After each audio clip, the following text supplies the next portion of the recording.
Fill your summer with the sun-kissed sweetness of Amigo's refreshers. There's strawberry acai, blueberry dragon fruit, and mango passion fruit, each a tropical delight. So skip the hot coffee and amp up your day with the plant-based natural caffeine and fruity flavor fusions in an Amigo's refresher. These cool thirst quenchers are just $3.99, or there's a mega 32-ounce size for $4.99. Recharge with the bold, fresh flavor of an energizing refresher at Amigo's.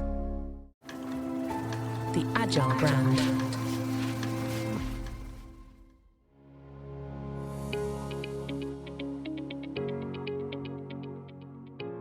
Welcome to the Delighted Customers Podcast, now part of the Agile Brand Podcast Network. I'm your host, Mark Slayton, and I am so glad you're here. I empower leaders to delight their customers, and I talk to guests with a wide range of expertise who share meaningful insights, wisdom, and practical tips that you can use immediately. I'm also excited to announce the Trusted Guide Roadmap Masterclass for CX leaders who struggle with executive buy-in and are ready to go beyond CX fundamentals. The Masterclass gives you proven frameworks and takes you step by step through a 4-step model that will move you past the frustration of not getting your work done. It's unique because it's live, interpersonal, hands-on, and we give you tools and templates to help you build your CX roadmap. To learn more, visit empoweredcx.com. That's EMPOWEREDCX.com. And now on to the show.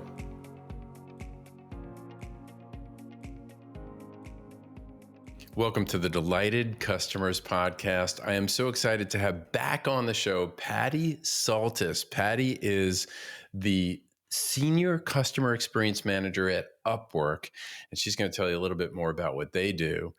She's been on the show before. She's a good friend. She is a certified customer experience professional, and she's also been certified through CX Pro, thought leader, has done research for a journal that does research, and so excited to have her back. We're going to talk about a really interesting topic today.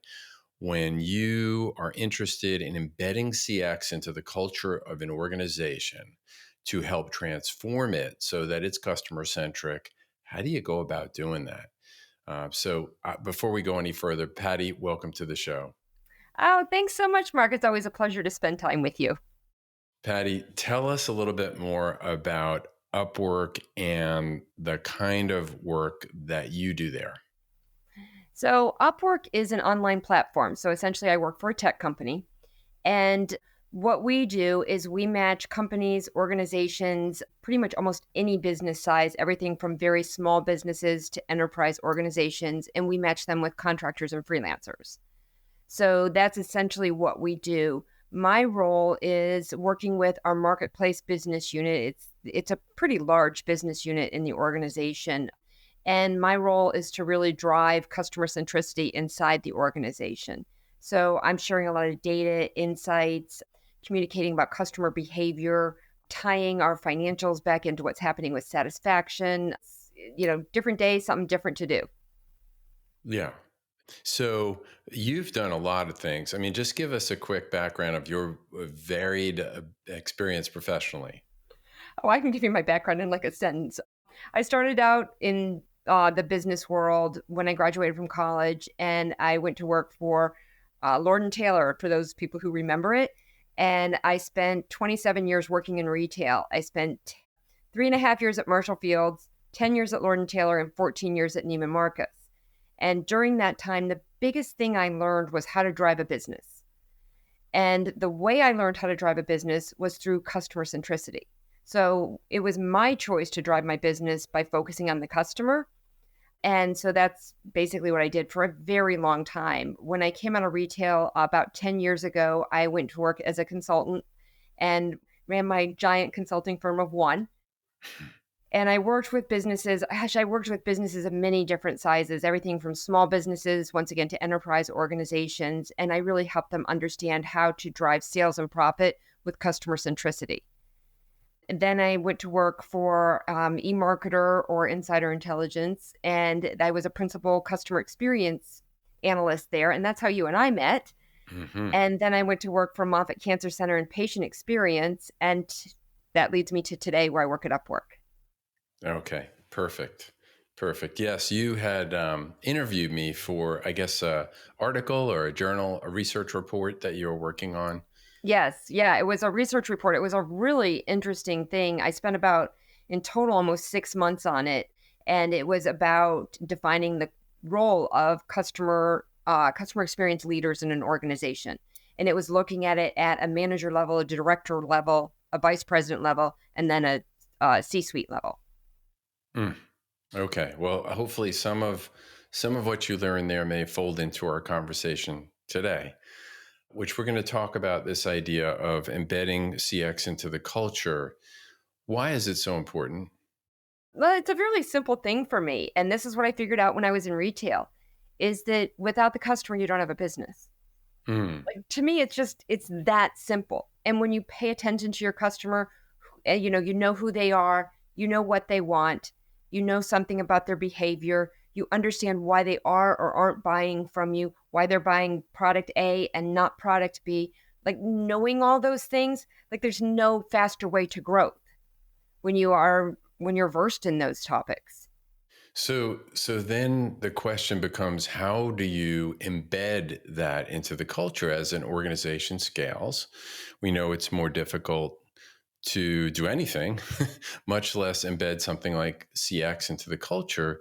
And so there are a number of challenges which I want to ask you about, but one of them is this normal evolution of an organization into specialization as it grows and silos that form, departmental silos that create challenges, friction for this idea of it to get embedded into culture.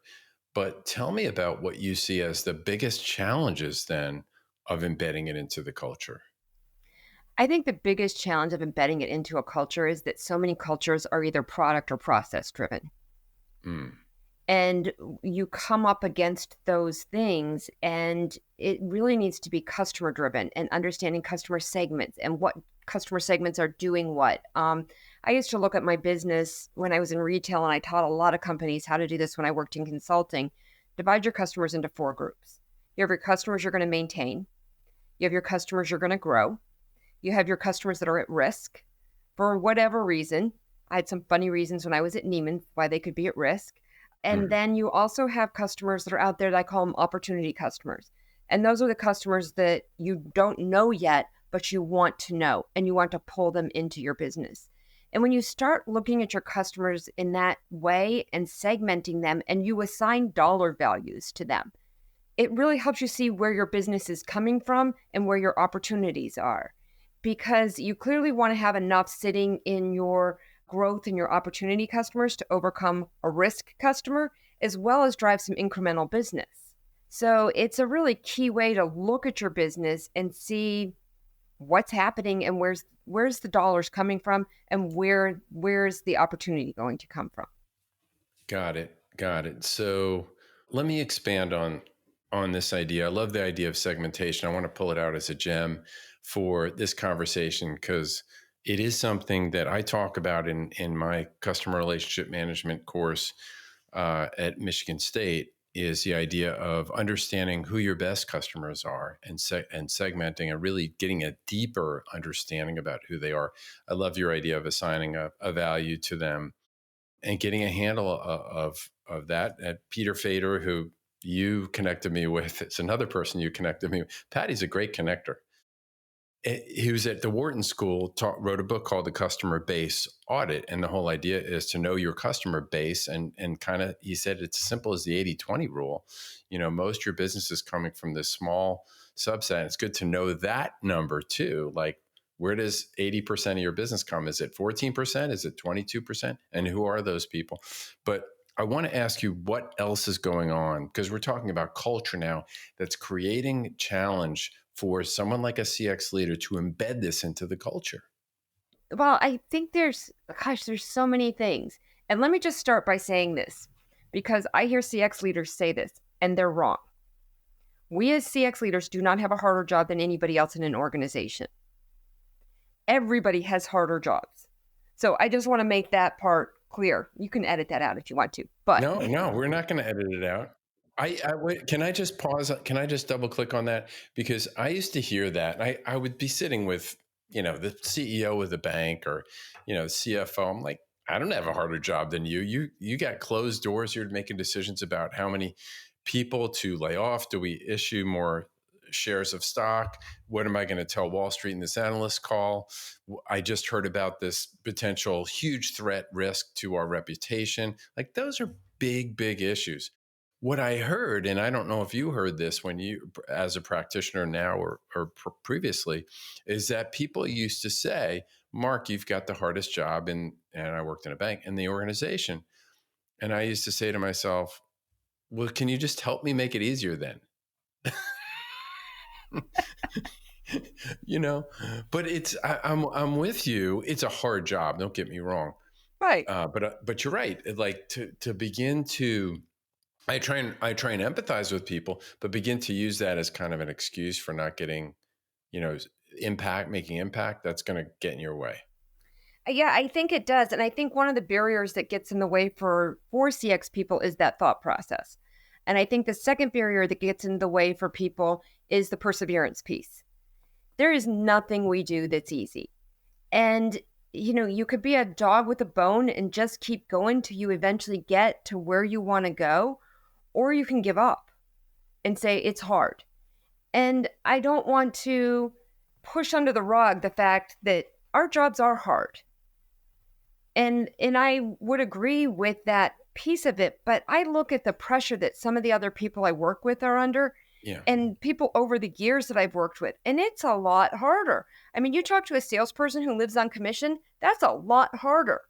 But I think that we as CX people need to think to ourselves, perseverance, grit is really important. One of my favorite books is from Dr. Angela Duckworth, and she wrote Grit. I love that book, because it's about how you just keep trying till you eventually hone your craft.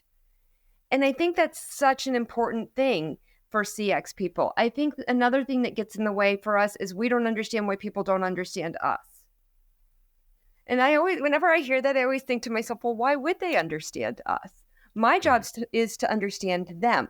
My job is to understand what's their North Star. What are their priorities? I just had a conversation this past week with one of my directors that I work with and was asking him, tell me what your priorities are, because I'm going to funnel information to you that's relevant to those priorities.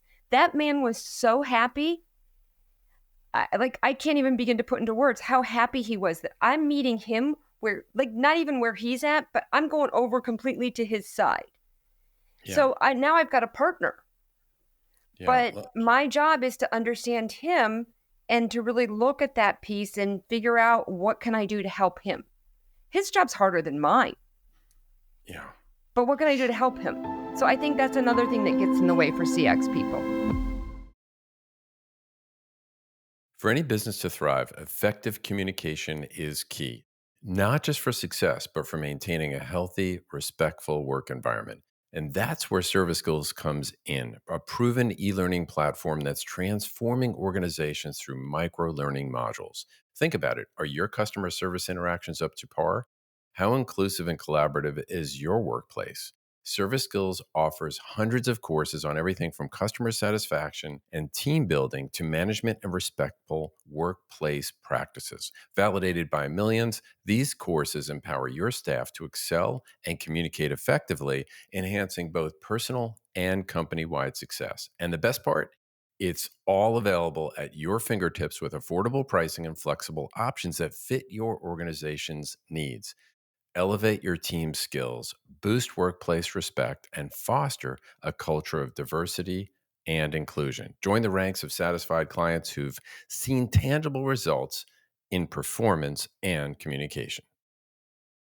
You're a podcast listener, and this is a podcast ad. Reach great listeners like yourself with podcast advertising from Libsyn Ads. Choose from hundreds of top podcasts offering host endorsements, or run a reproduced ad like this one across thousands of shows to reach your target audience with Libsyn Ads. Go to libsynads.com now. That's LIBSYN ads.com. In the Trusted Guide roadmap, in the masterclass that we have, we talk about this idea, the difference between a hero and a guide. And it was a mistake that I've made and others have made as well, but I made it many times. It's easy to jump into for a whole bunch of reasons, but what you're talking about is really the guide role, because people aren't looking for another hero, but they might be open to a guide who's going to help them achieve their goals. And that's exactly what you just described, knowing them deeply. And I like to think of it, and I'd like to hear what you think about it, is really strategically. Your role is strategically, which means it's a long-term strategy about how to cultivate relationships with the people that matter, the key stakeholders. That landscape could change and does change over time. So you have to refresh it. You have to keep, who are the people? What is the role that they have in the decision-making process, and how can I, as you do so masterfully, learn more about them and their goals? And I would even say beyond their goals, we use the term philosophical challenges or problems. Like, what is it that they philosophically believe the way things ought to be or the way things should be, and create a common villain? Yeah, you're right. It should be like this. We shouldn't have to have customers waiting 20 minutes on a call, or, to get this thing delivered. What do you think about that? I'm thinking about your trust equation, and I'm thinking about the trust equation that I learned from you and the E in it, and how important empathy is. And I'm thinking about how we as customer experience leaders are so good at asking people around us to have empathy for our customers. But how good are we as customer experience leaders at having empathy for the people we work with? And I think about that all the time, because I hear a lot of people talk about ROI and CX, and I don't think that much about ROI. Actually, I don't think about it at all. I think about what value am I adding to the leaders. So my role at Upwork, it's a new role. It's a role that didn't exist previously. And it's been just like any new role, I have to put the value into it. That's not anybody's responsibility but mine. And a great way to do that is for me to have empathy for the people I work with, and to understand them, and to let them know I'm really here to help you.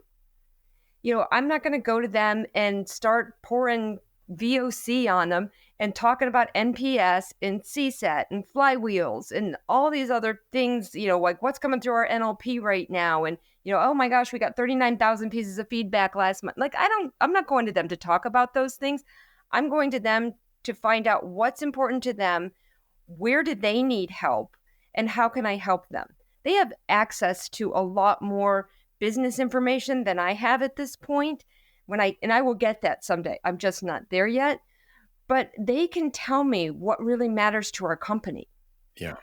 And when they tell me that, then I can help them and add value. And now I'm not thinking about ROI at all. And I'm thinking I have the greatest job security in the world, because I'm coming and giving them value. And I'm giving them value because I have empathy for them, and because I'm truly trying to help them.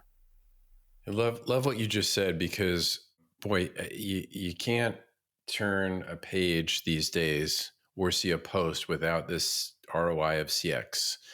And now, that's being eclipsed a little bit by AI and CX leaders talking about the inclusion of AI and things. But it's still very, very prevalent. And I love the idea that you use the word value instead of ROI. In your toolkit, I think as a CX leader, you should understand how to demonstrate value. And sometimes there are mathematical formulas that you should be aware of. In the training we do, we share 5 of them, but we start off by saying it's value, not ROI, that they're interested in. And you have to prove. And because the best ROI model probably isn't one of the 5 I'm going to share. It's the one that your organization will adopt or may already use. That's the one that matters. We just want you to have a mindset and a tool kit to be able to understand how to think about these things, right? But it's ultimately, look, we talk about this all the time. It's people make decisions based on emotion, even executives, like they're actually human beings too, despite what some people may think. So I'll let you respond to that. Yeah, well, with the Harvard professor, it's like 20 years ago, said 95% of decisions are emotional. Right. I mean, it's crazy how many decisions we make based on emotion, relationships, things like that. So it matters so much. Now, I work in an organization that has a really robust user research, really robust. And those are trusted people inside the organization.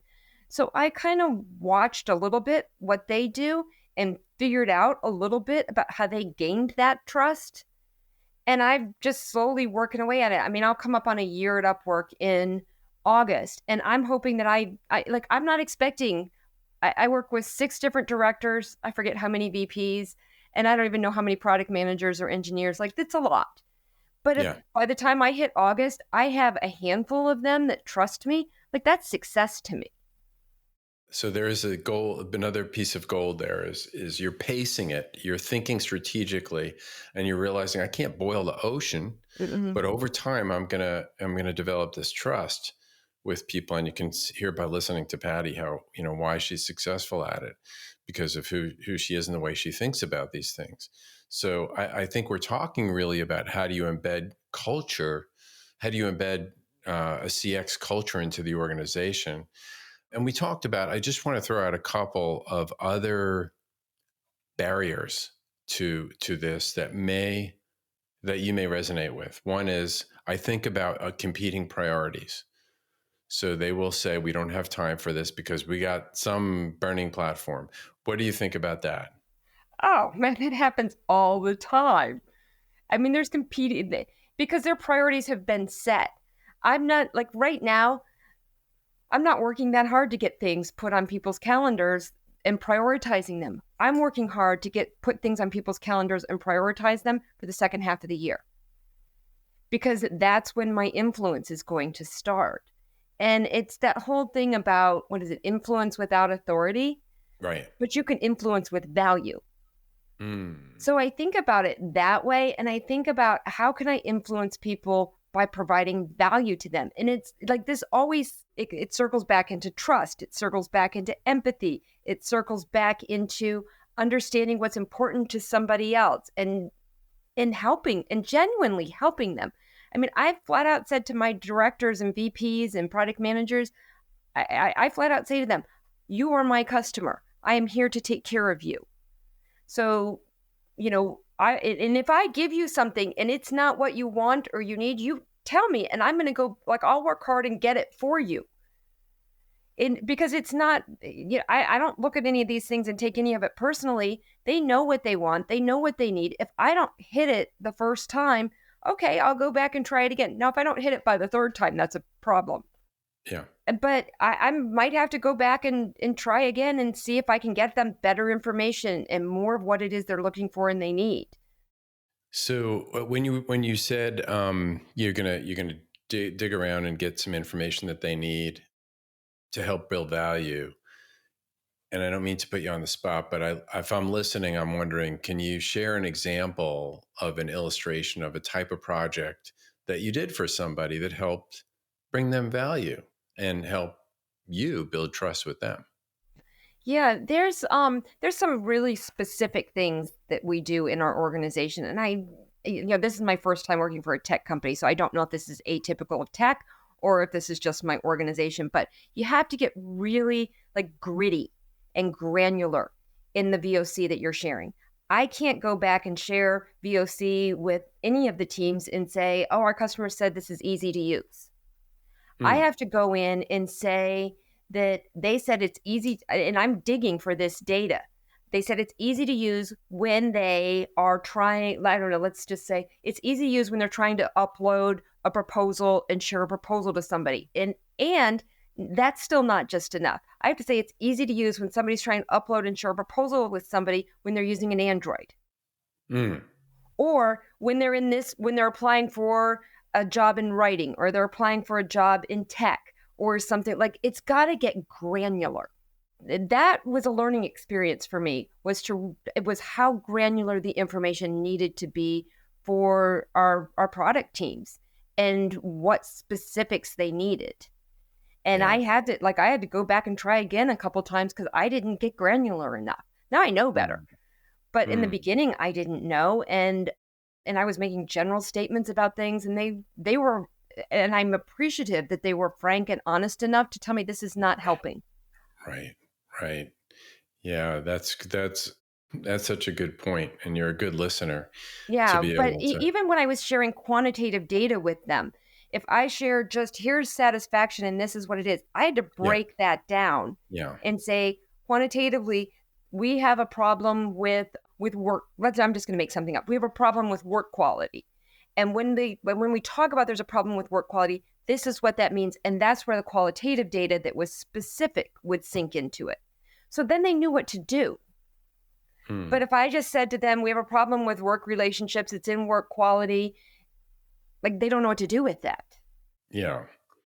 So the cycle is design an experience, listen to the customers, revise the experience or improve it somehow, measure outcomes, and go through the cycle again. Mm-hmm. Right. Yeah. And as you go through that cycle, it can become a little more predictive, which I think is kind of cool.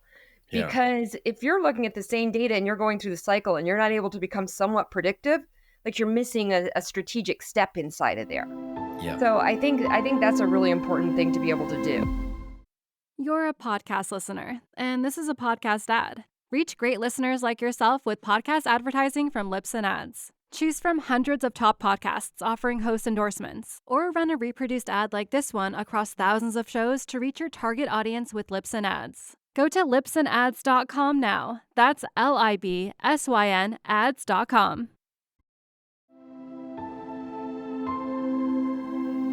So if we can, let's try and narrow it down to three specific strategies or recommendations that we can give people listening to impact real change, to impact, how we can embed CX into the culture of an organization to transform it to one that's customer centric.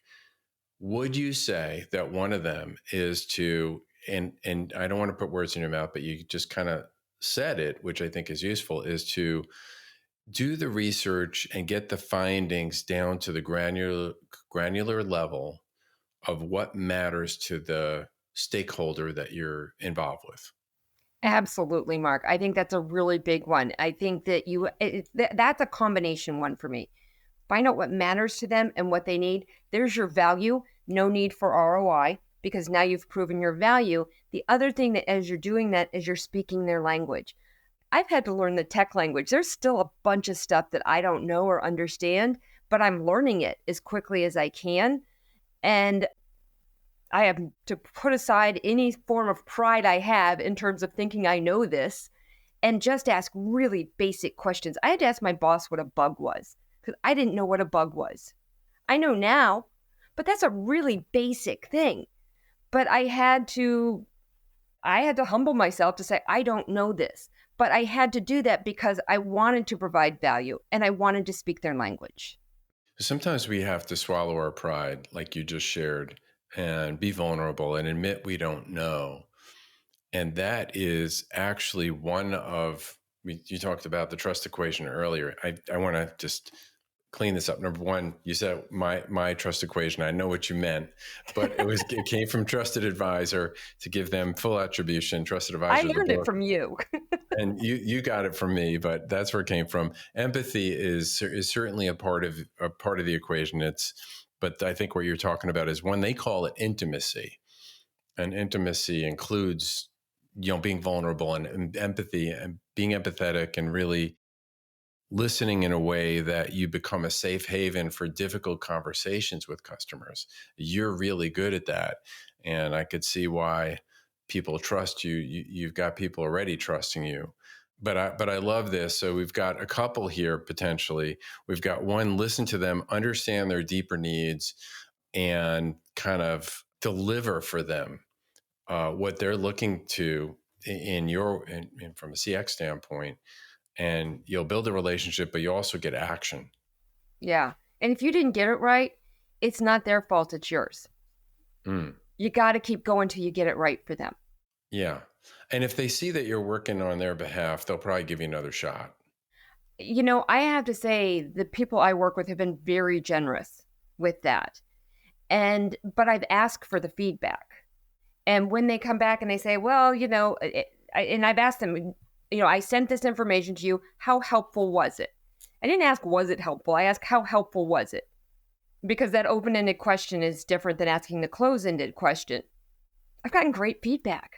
I mean, really great feedback. So here's another gem here. When you follow up, you circle back around, and this is sort of a reliability, that one of the other trust equation variables, reliability, which is following up, is ask the question, how helpful was it, rather than a closed-ended question. It does a couple of things for me. Is one is it shows that you care about what you're giving them, and two, it shows that you care about their feedback because you're open to them making it better or tweaking it. Yeah. I think it helps me build a relationship in the longer term too. Yeah. And I think it goes back to what you just said, Mark. They know I care. And I care that I'm giving them information that's good and that it's workable and that it's going to help them achieve their goals. Yeah. Yeah, I had the luxury when I came to Upwork of going on an extensive listening tour. I mean, it must have been 60 to 70 different people. And it was a great luxury, but that's where I started with letting them know I cared. Because I asked them, what are your North Stars? What are you working toward? What do I need to know are your priorities? And how, I was asking them questions like, how best can I share information with you? What's actionable to you? Like just asking them these questions, and it really helped open up some doors and some conversations. These are small. They sound like small things, but they mean an awful lot if you're trying to be that trusted guide and that person that they're going to open up to. They're going to give you opportunities to help them out with projects and new products, for example, or new initiatives that they're working on, if you want that. So you just mentioned another one that I'll consider a strategy that's really important, which is this idea of a listening tour at the beginning. Again, it's the same concept of being vulnerable, saying, look, I'm here to serve. It's servant leadership, because I want to understand what it is that's important to you. Now, you do have to follow up and demonstrate that you actually did hear what they said, right, when you get into the work. So take good notes. I actually did that, Mark. I followed up with them and did a summary for each person I spoke to. Every person. Now, I'm not saying that that forged a relationship, but I did say a minute ago, it opened the door. Yeah. And that's what I needed. I needed the door to just crack a little bit, because once it cracks a little bit, like I'm going to start to slide through it then. Yeah. And I think every stakeholder is different. Some of them have been burn victims from other change management, project management type people. The soup du jour, we here today and gone tomorrow. Some of them may be waiting us out.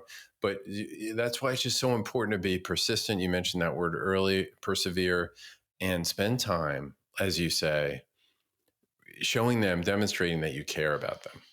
Mm-hmm. It's servant leadership. Mm-hmm. It really is.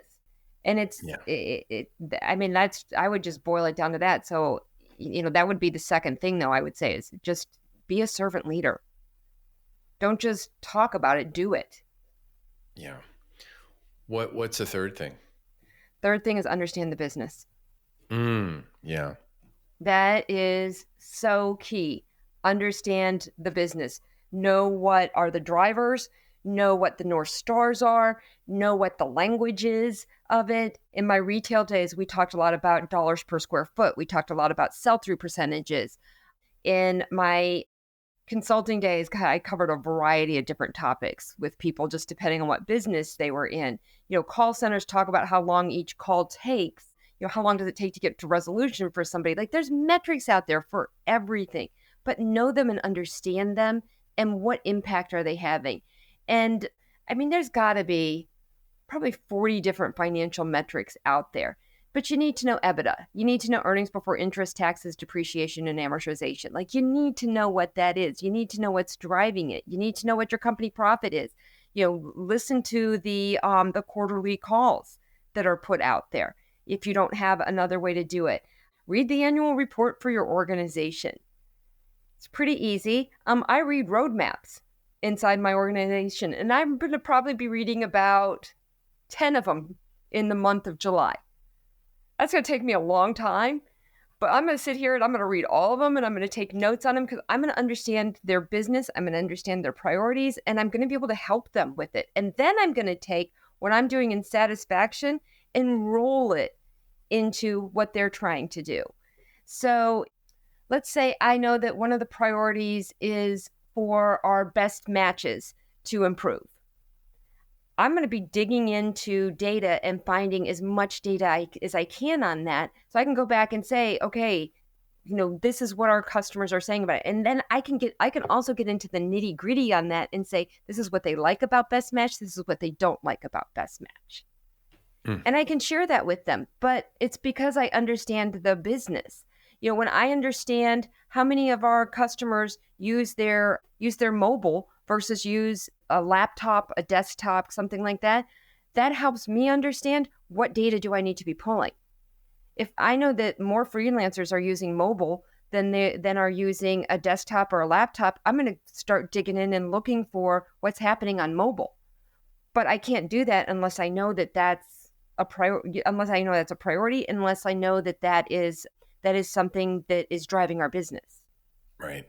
Can you look at a chart of customer behavior when it comes to revenue, and can you understand it, and can you see where your opportunities are in it, and can you see where your risks are in it? Like, I can do that, but I don't know that I don't know that's something that's very commonly thought about in the CX world is can you do that, and what do you do with that information? Great message. Great tips. The 3 great strategies you just shared. Unfortunately, we're going to have to land the plane here. So I have one question, even though I'm probably going to have you back if you're willing. Of course, Mark. Anytime we talk to you, it's always a pleasure. What advice would you give to your 20-year-old self? This is a tricky question because there's a plethora of things that I would give to my 20-year-old self. Probably the biggest thing that I would give to my 20-year-old self is realize you never stop learning. That it is and it's not just about staying curious. It's that you literally never stop learning. It doesn't matter if you're the person in the room with the most experience or if you're the person in the room with the least experience. It doesn't matter. You just never stop learning. And it's so interesting and fascinating. And I don't know, some of the smartest people I know have these very high level jobs, but they're the smartest people I know because they've never stopped learning. And it's tricky because even when I worked at Insider Intelligence and I was interviewing some of these people, I had to be careful because they would start to turn the table on me. And I'm like, no, I need information from you. Yeah. But they were so smart about it. Yeah. That spirit of curiosity. Yeah. And the eagerness to keep learning. Well, lots of great messages there, and learning about the business, really important one. To pace yourself, realize this is a long game. It's not a sprint. Not a sprint. It's a marathon. No. But some really great gems, Patty, as we always get when we get together. Thank you so much for being on the Delighted Customers podcast. Oh my gosh, Mark, thank you so much for having me. I'm so honored and feel so special. You have such a lengthy list of distinguished guests, and I just feel very special to be one of them. Absolutely.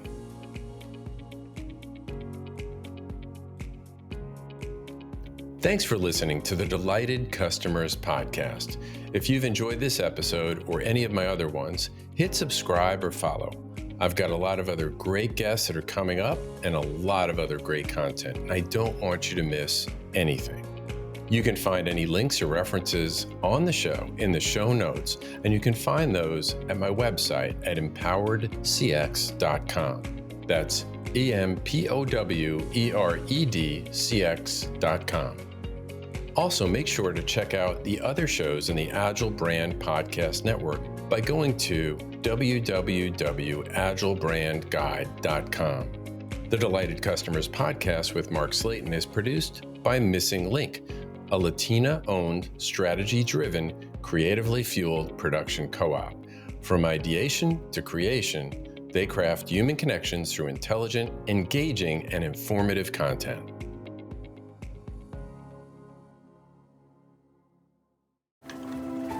The Agile brand. You love podcasts, the stories, the laughs, the unexpected turns. But when this episode ends, the silence starts. Not anymore. Audiobooks.com turns that silence into your next great adventure. With over 450,000 titles, from bestsellers to hidden gems, your love for listening just found its new best friend. And because you already know the joy of audio, we're giving you 3 free audiobooks to start your journey. Imagine your favorite podcast, now with unlimited episodes. That's audiobooks.com. Keep the story going. Sign up for your free trial at audiobooks.com/podcastfree today. Because for podcast lovers like you, the end of an episode is just the beginning. That's audiobooks.com/podcastfree.